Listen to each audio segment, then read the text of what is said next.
ako dyan 6 na perasong hinog na saging na saba. Ilalaga ko muna ito.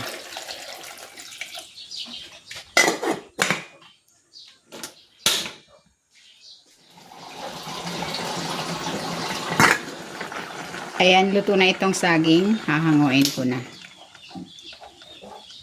Ayan, binalatan ko na yung saging.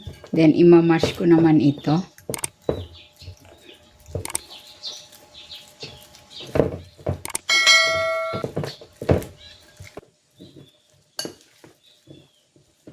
Ayan, okay na ito.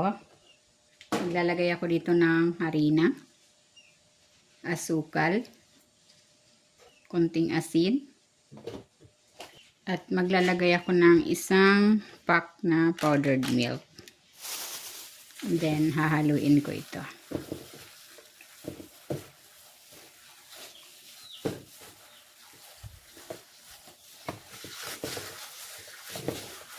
Ayan, pag ganito na yung dough, okay na ito. Kukuha ako ng kaperaso, mga ganyang kadami. And then, ipa-flatten ko ito. And then, maglalagay ako dito ng keso. Ayan.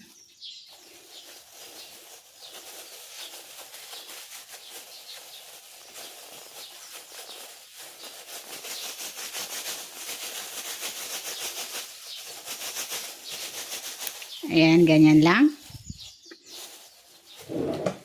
And then, may hinanda ako ditong egg at breadcrumbs. I-dip natin dito sa egg.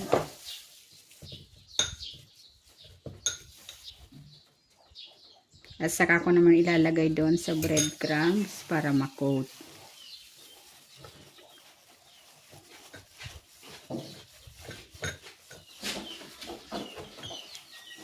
Ayan, ganyan lang.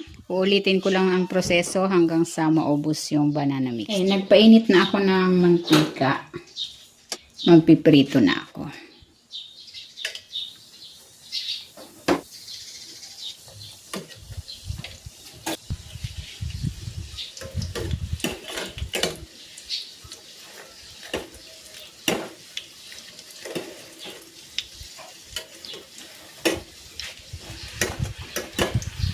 Okay na ito, hanguin ko na.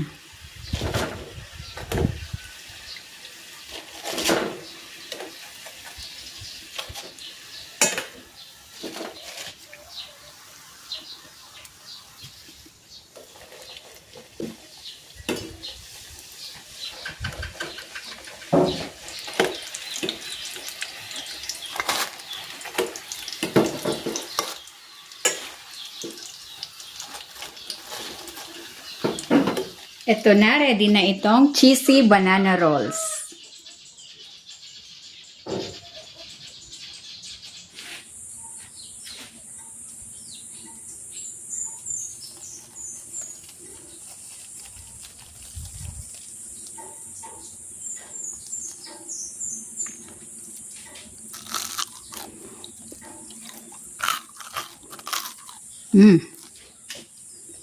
Sarap.